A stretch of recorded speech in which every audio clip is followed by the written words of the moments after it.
Let's see, are we live? Believe that we are live. We are farmers. Bum bum bum bum bum bum. Yeah, we're live. Is there a way we can pin this guy? No.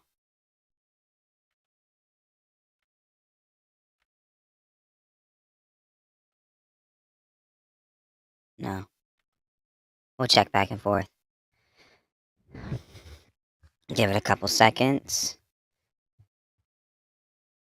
Get rolling here.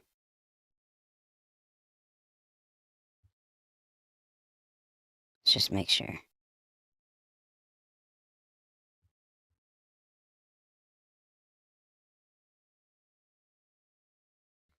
Checking the link. Let's see if it's up. Okay. Yeah, we're good.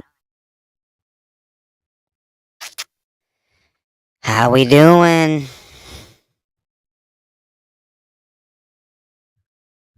As always, this is not legal advice. We do not offer legal advice.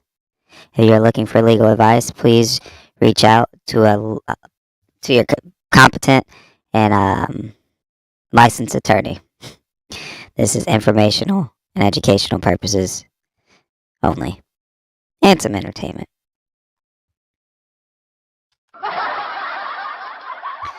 So, greetings. Just wanted to apologize. Last couple of days been hectic.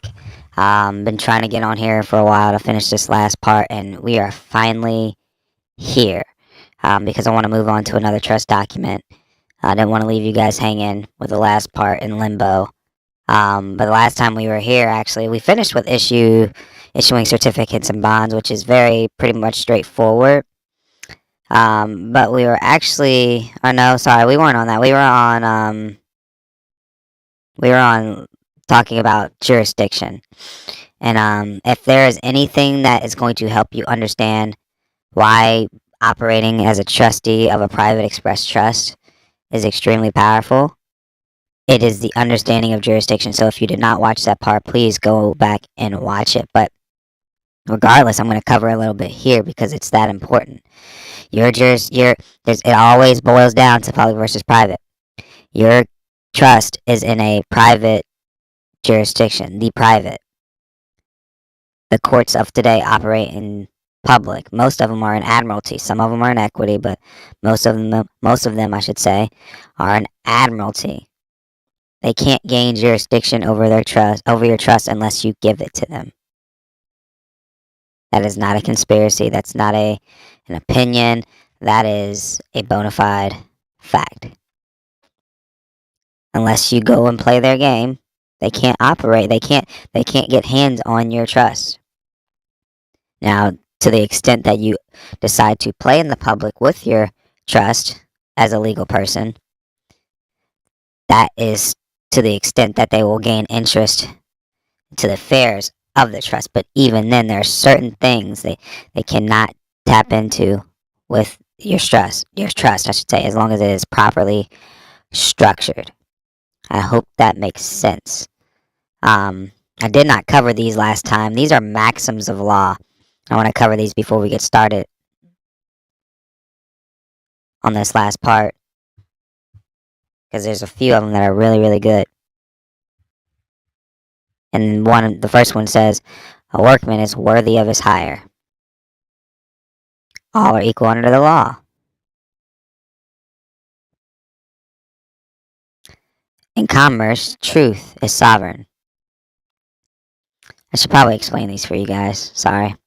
So a workman is worthy of his hire. Basically, you can't deprive a man of his. I don't want to use the word wages because that's a legal term, but of compensation that is due to him. That is why trustees can be compensated through the trust. To tie that together. Like it says down here, legal maxim is against equity for free men not to have the free disposal of their own property. All are equal under the law. No one is above the law. Commerce, by the law of nations, ought to be common, and not to be converted into a monopoly in the private gain of a few. Very interesting. Which, I'll say this because a lot of people will look at that and say, "Well, that's not true," or this or that, and blah blah blah. I think it is. It's the educational system that has put a lot of people behind the ball in terms of understanding the rules of commerce. Because if we were all taught these things, it'd be a level playing field. But of course, when it's removed from the system, and there's double and triple and quadruple entendres that are being played over and over and over and over and over again, then yeah, it becomes a little bit skewed. But it's your responsibility to stand on your square and learn these things. In commerce, truth is sovereign. To lie is to go against the mind. Essentially, don't lie. Don't lie. Don't lie. Don't be dishonest. Don't be shady in your dealings. Because this isn't just like maxims of law. This is spiritual law, and this stuff runs deep. You know, if this is how you're operating, if you're operating in a shady way, then the Father, our Creator, will reward you your works in your due season. Truth is expressed by means of an affidavit, and there's scripture to back these things up. An oath with witnesses, essentially. An unrebutted affidavit stands as truth in commerce. Basically, if you don't admit it, you deny it. Sorry, if you don't deny it, you admit it. An unrebutted affidavit becomes a judgment in commerce. Basically, if a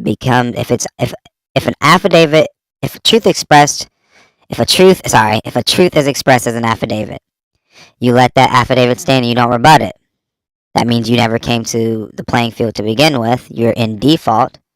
Then that truth becomes the judgment because no one ever challenged the judgment. A matter must be expressed to be resolved. Basically, if you don't assert your rights, you have none. No one's going to goes back to what I've said in multiple parts. No one's going to hold your hand being a trustee. It's cool to ask questions and have people that are on a similar path with you alongside of you so you can understand it, but no one's going to hold your hand. And you have to show responsibility for your actions. If that makes sense.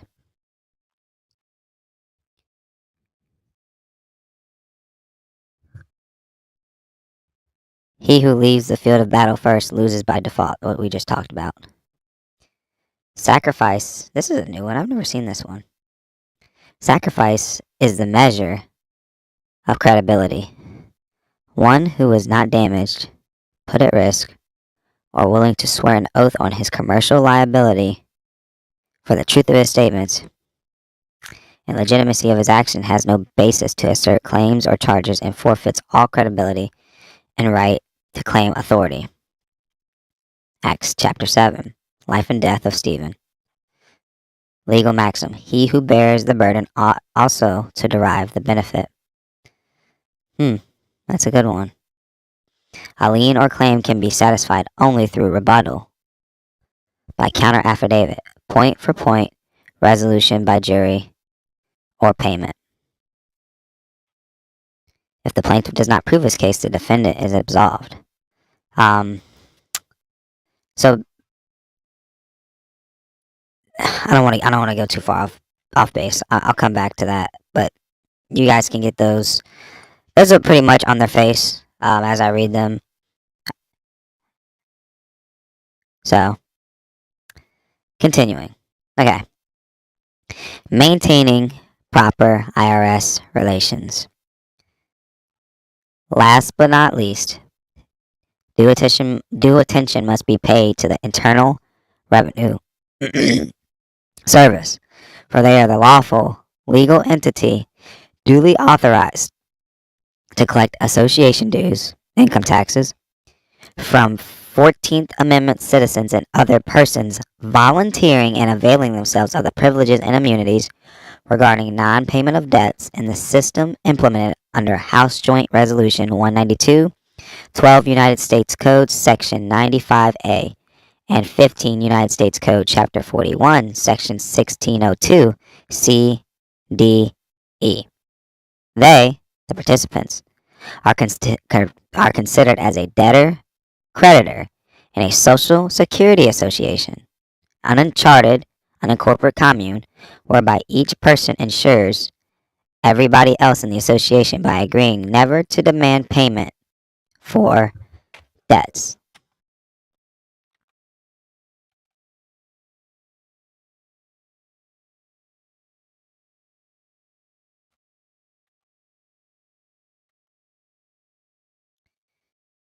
Come on. Every time we get on here, they never. There we go. Debtor. One who owes a debt. He who may be compelled to pay a claim or demand. So, as a taxpayer, guess what you are? You're a debtor. Let's look up creditor. Just want to make sure we get technical terms if there is any. Creditor. Yeah, there's got to be some more here. That's what I thought. A person to whom a debt is owing by another person called the debtor, the payer of the debt. More versus elevator company, etc., etc. The foregoing is the strict legal sense of the term, but in a wider sense, it means one who has a legal right to demand and recover from another a sum of money on any account whatever, and hence may include the owner of any right of action against another, whether arising on contract or, or for a tort, a penalty, or a forfeiture. A creditor is called a simple contract creditor, a specialty creditor, a bond creditor, or otherwise, according to the nature of the obligation giving rise to the debt. So there you have it. Basically, creditor-debtor relationship is some basically someone who's greasing their pockets and someone who's getting their their pockets greased. Sorry. Man, I just want to make sure you guys understood that. It is under this volunteer arrangement that these persons, remember that word means not human beings, not human beings, men and women, become primarily a U.S. citizen, secondarily a state citizen, subject to the clause 1 of the 14th Amendment, while the literal 10th Amendment rights are forfeited. 10th Amendment. Yeah, 10th Amendment. So basically understand that the 14th Amendment, the first clause states, all persons born or naturalized in the United States and subject to the jurisdiction thereof are citizens of the United States. Notice how it says and. I know that because I have that one memorized. So all persons born or naturalized and subject.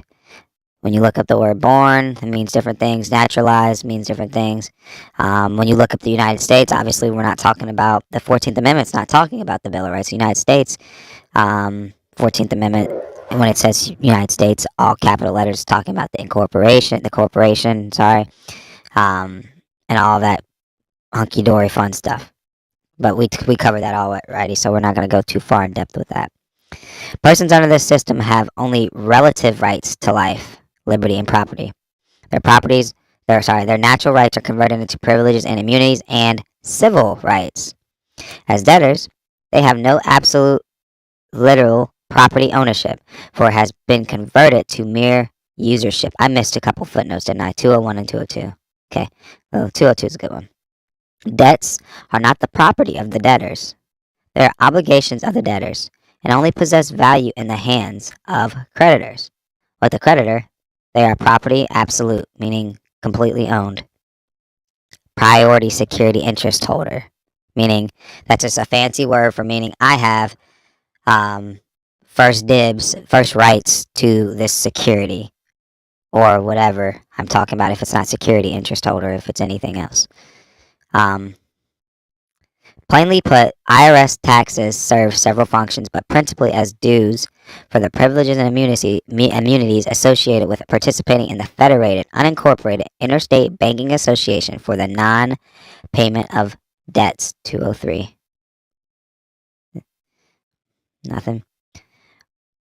What's more, the collection of income taxes is crucial to maintaining order within the association, more so than for any proposed funding of the association. And before I go down that footnote, do yourself a favor and look up the Grace Commission by Ronald Reagan. Those so-called, it's my civic duty to this and that, and this is not financial or legal advice, but your taxes don't go to what you think they do. They don't at all. They do not at all. 204. If the government refrains from regulation, i.e. taxes, the worthlessness of the money becomes apparent, and the fraud upon the public can be concealed no longer. John Maynard Keynes, The Economic Consequences of the Place. It has been argued that in 1930s America, with the outcry for quick fixes as opposed to independent recovery, the public requested democratically the frauds which occurred during the Depression era. And that, my friends, is one of the saddest things, because democracy is a messed up form of communism. It's a very messed up form of communism. It poses as capitalism, but takes the bad parts of communism and spins them to the gain of those who are in charge, essentially. Continuing. But that has no bearing on a properly created and administered express trust. It is well settled that a trust created by parties not availing themselves of such privileges and immunities, Social Security, Medicaid, welfare, food stamps, is not illegal even if formed for the purposes of limiting or avoiding taxes altogether. 205. See Weeks versus Sibley. There's plenty of case law on that one. Nor is the express trust subject to federal excise tax imposed on corporations. 206. See Elliott versus Freeman. That it's not subject to federal excise tax imposed on corporations until you decide to play in that corporate game. So make sure you keep that in mind, because everyone thinks magically you don't have to pay taxes just because you formed a trust. That is not how it operates. If you're doing business in the United States, Inc., you got to play by their rules. But even then, operating of a trust will give you some advantages. Nor is a trust taxable merely because it possesses all the accessory powers possessed by corporations. 207. Philip versus Bratchford. Nor can the dignity of its trust instrument be set aside simply because a tax benefit results, whether by design or by accident.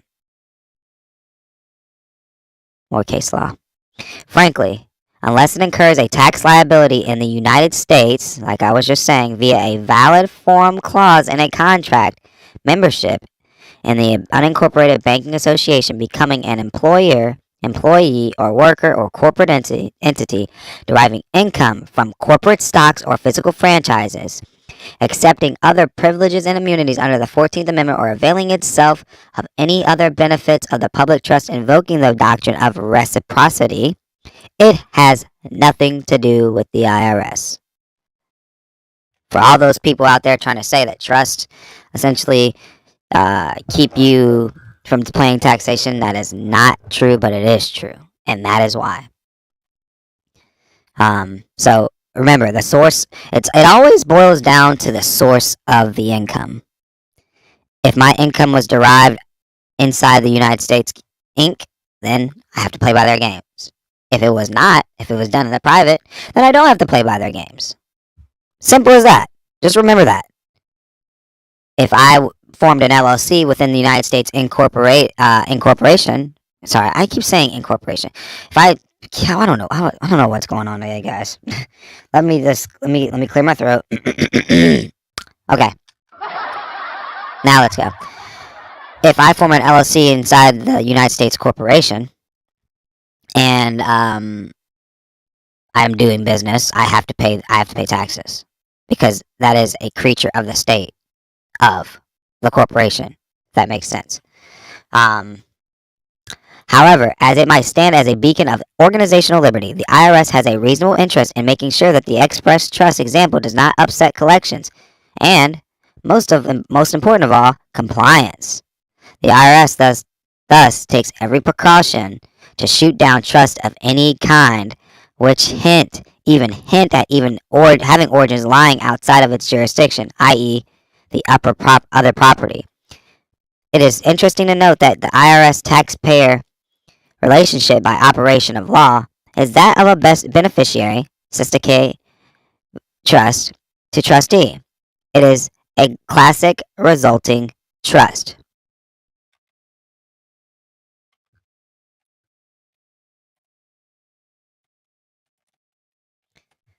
Constructive trust. An implied or constructive trust that is created by the trustor that is not lawful. Constructive trust, if you remember from part one, is a trust that is from law. That which is established by the sorry, apologies. No, I knew I clicked the right one. They just do that. A trust made based on the law preventing injustice. It stops one party from getting an unfair advantage by lying. I don't think that's what that's supposed to. I think it's mean leaning, maybe. Okay, continuing. And I'm going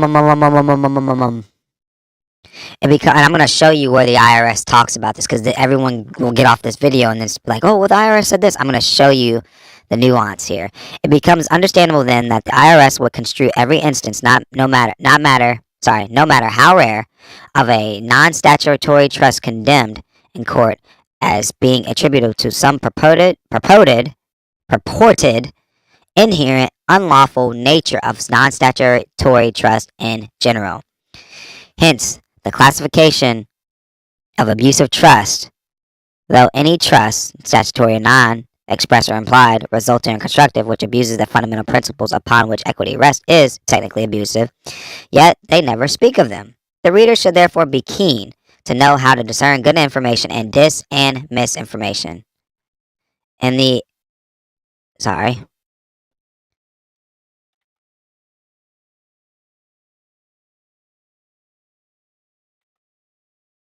There we go. In the event the IRS takes an action against a purported common law trust or pure trust, aka poor trust, it is generally a lawful action, actually in response to some unlawful activity on the part of the parties or defect in their contractual relations. Your author has never seen an action taken against a properly drawn express trust, i.e., one drafted from perfected language and form of that best legal talent to which the power and superiority of the express trust is attributed. Even in those cases, a thorough analysis of jurisdiction, such as the one treated in the previous section, sheds light on the blatant limitations of the IRS's and courts in general jurisdiction. The fact that they managed to establish subject matter and personal interim jurisdiction attests to the ignorance of the defendants. The ignorance of the defendants. Don't be ignorant. And indeed, personal jurisdiction usually would never have been obtained without the defendant's unwitting permission. It is no secret that all actions of IRS are commenced as proceedings in admiralty. In fact, to the Judge Robert Bjork, from whose name the phrase Bjork in the Senate was derived, is reported to have openly acknowledged during Senate confirmation hearings that every prisoner in America today is there because he gave his permission to be in prison in one way or another. Supposedly, this is the reason why the senators Bjorked him so bad. It is highly recommended that the reader read Are You Lost at Sea, available at www.friends-in-family-research.info/FFR/Merrill_ Are You Lost at Sea .p DF. So I'm going to show you something.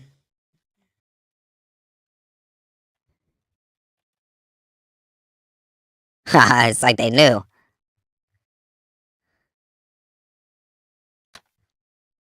I love this. This is one of my favorite. No.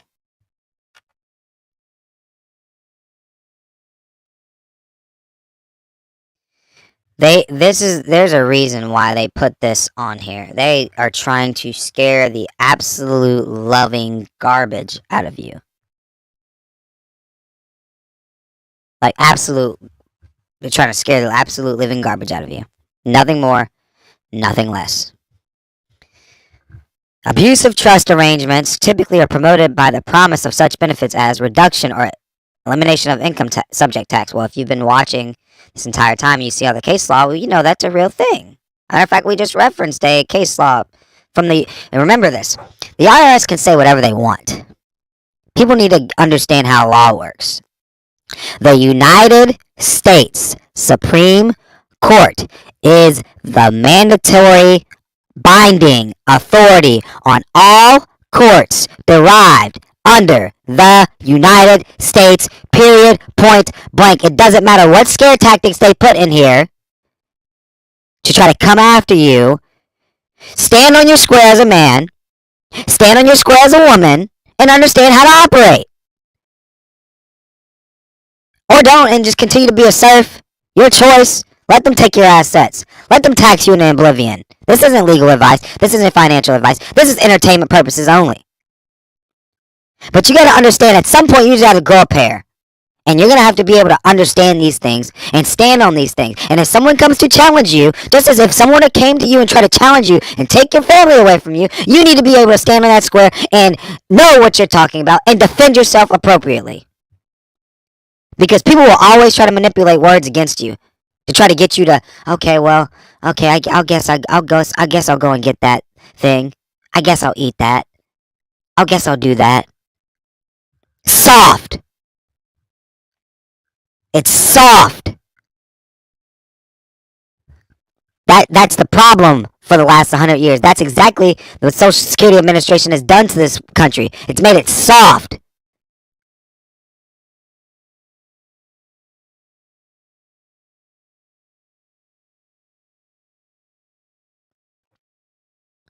Excuse my tangent. It's just frustrating because there's so much misinformation out there. I'm not going to go through all of this right now. You just need to go and read this for yourself. You can type it in. It will literally explain it. Rewatch all 10 parts of this and then go back and read this. Let me see if there's a.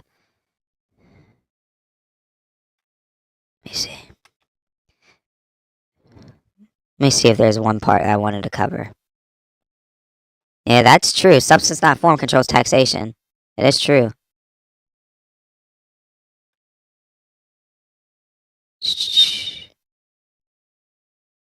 I just want to scare people. You know, let's see. Let's go to introduction. One of the Internal Revenue Service's priorities to combat abusive tax. Notice how they don't say.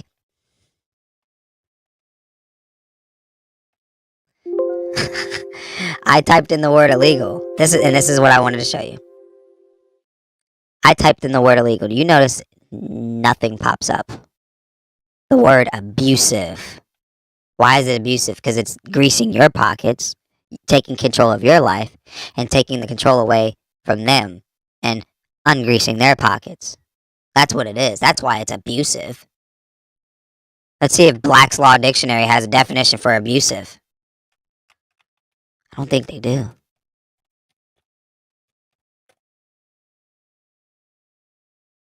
Abusive language, abusive dismissal. No. Nothing. That's because it has nothing to do with the law. It has nothing to do with anything. It's a scare tactic. Go read it word by word. Let me just pull up foreign trust schemes. This is the one. Let's just say, let me type, if there's any word in here I do not understand. I don't know. Just go Google, just search it in Black's Law. Or then if it's not there, search it in Google. And read what the definition is actually saying. Don't let them scare you out of operating out of a trust. If you're scared, go to church.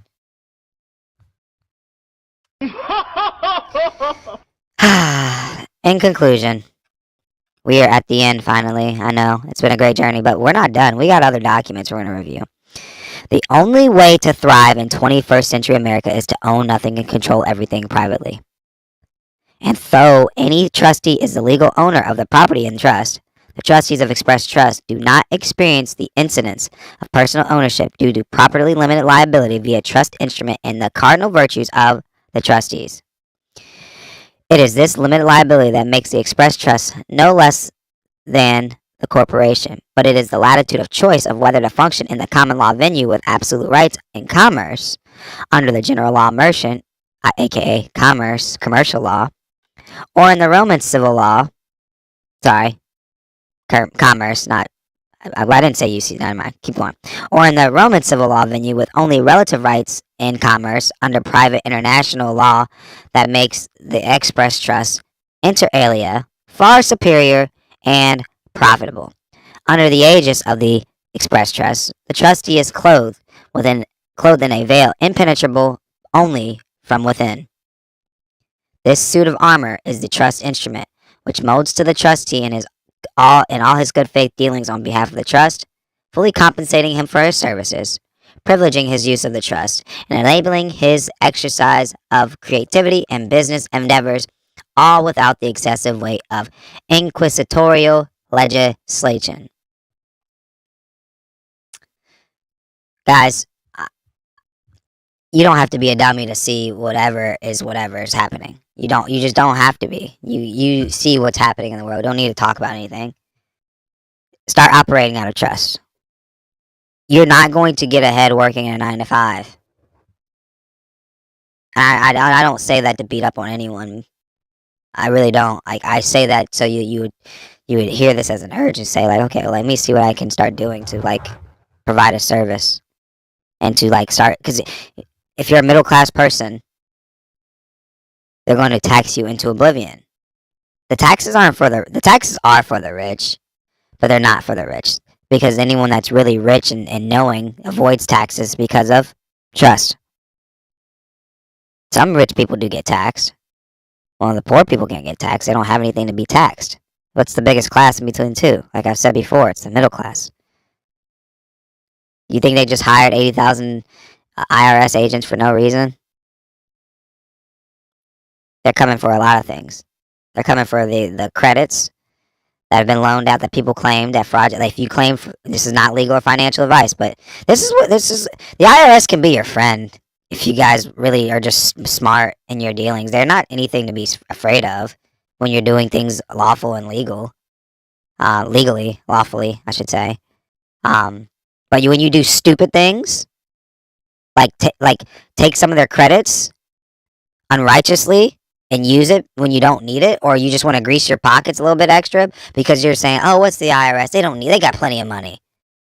Or you want to take PPP loans and do all that stupid stuff with that? Okay, you're going to find out. The more you mess around, the more you find out. You're going to find out. It's not start paying it back.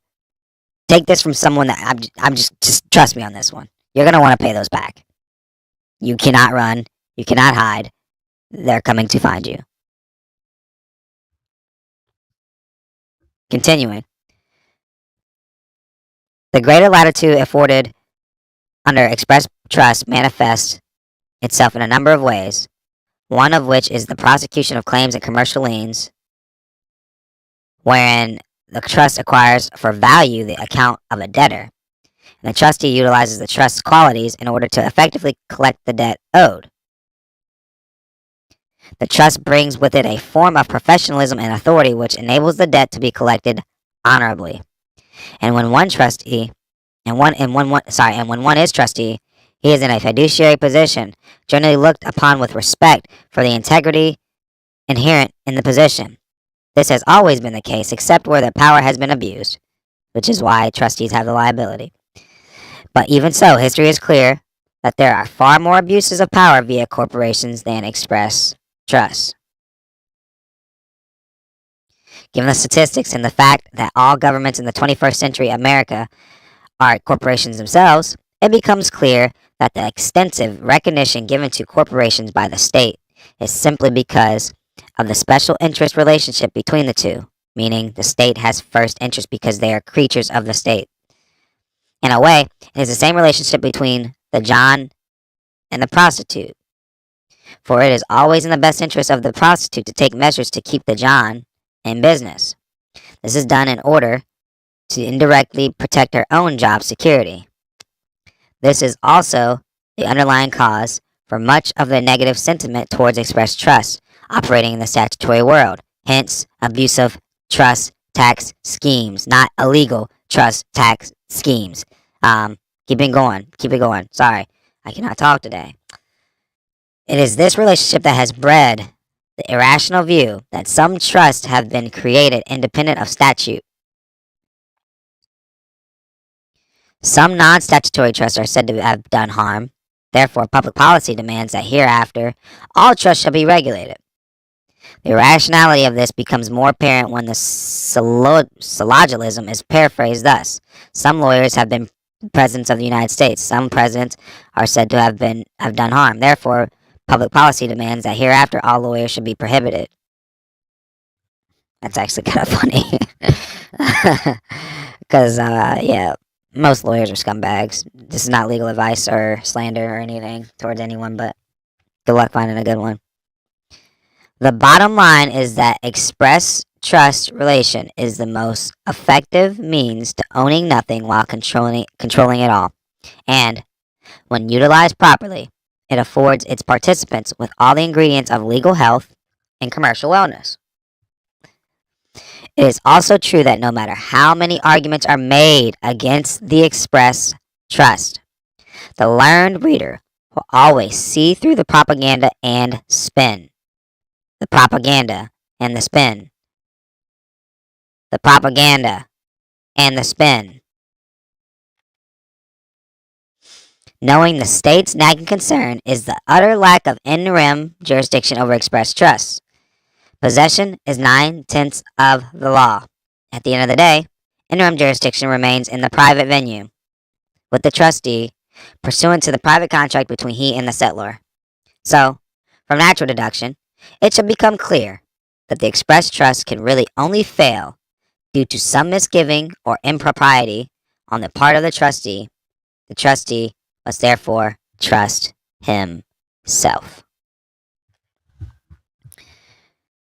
I'm typically not someone that likes to just jump in the water and just start doing things. But if you're in the Titanic, you gotta do something. You learn to swim. Survival of the fittest, right? But you gotta be prudent, you know? Obviously, we don't want to just jump off the boat and there's a circle of sharks into an area. Maybe push someone in that area first and then jump other. I'm just playing. No, but no, we wanna we a lot of people the condition, like I was talking about earlier, the conditioning in this country has caused people to and this is not just our country, it's other countries as well, but ever since the Social Security Administration, we want our government to take care of us. We want the government benefits to provide for us. We want the government to do this or do that. And you know, government isn't bad when it's properly regulated in the way that it was initially intended through the Bill of Rights. Sorry, I'm losing my train of thought. I was about to say articles of I don't even know, the Declaration of Independence. Sorry, but when it's not administered the appropriate way, then you see what you have, and now people are just, well, why is the government doing this? The government's more private, and we are the public, when it's supposed to be flipped. Well, if you want to flip it, start operating through trust. Not just one, not just two. It depends on how many assets and how many things that you're trying to do. I hope that helps, and I hope that makes sense. So, that being said, here is a bunch of sample forms on here. A whole bunch. Do I think they're great? They're okay. I mean, like, the thing about trust is you can form it to your own shape. You can use this as a guideline and start making your own. There's plenty of things. One thing I do know, this document, in terms of its information regarding on how to operate through the trust as a trustee, is a gold mine. And It should not be the end of your education. You should study case law. You should read cases like Hale versus Hinkle, which we're going to get to in our next part tomorrow, um, 11 a.m. Eastern Time, 8 a.m. Pacific Time, I think I said. Um, Start talking to people that have trust. Ask them questions. You know, it's not like just ask. You know, because sometimes you're just saying I'm very rigid. I've been rigid for my entire life, so creativity is hard to me. When someone tells me I can shape something to my however I want, I'm like, no, I need a mold. Help me, help me, help me. Like, but like the more I study, and it's like, okay, well, I can do this, I can do this, and I can do that. And I've seen a few trust documents, and now it's like helping me understand, like, oh, okay, that's how I can mold it, you know. But you don't get anywhere if you don't ask. Sometimes you're gonna have to pay for that information. It's an investment. Don't look at it as, oh, I have to pay. This is an investment, and this is a significant investment on your life and on your future of your kids and your kids' kids and your kids' kids' kids. Because you don't want anyone digging their nose in things that they don't have to have their nose in. Um, so yeah. With that being said, I hope this has been informational for you, educational for you, entertaining for you. Because that's the purpose of it. It's not to give legal advice or financial advice or anything of the sort. It's just to educate and help and give back the way that's been given to me. So, with that being said, this will conclude. We'll be on to Hale versus Hinkle tomorrow, and then after that, next week, we're gonna jump on to the Free Business Trust Manual, which gives you a more in-depth look on how to operate a trust as a business. This talked about how to operate as a trustee in general, not so much as a business, even though it touches on a little bit. But now next week we're going to look at how to operate as a business within the United States, because you don't need to go create an LLC. You don't need to do certain things. It might be beneficial depending on the situation and depending on if there's anything else held in the trust. But if there's nothing held in the trust and you created the trust strictly for business purposes, then yes, let's use the trust and not have to worry about all those things, because we don't want people getting their sticky fingers all in our business if they don't have to. So, with that being said, hope this was educational for you. Peace.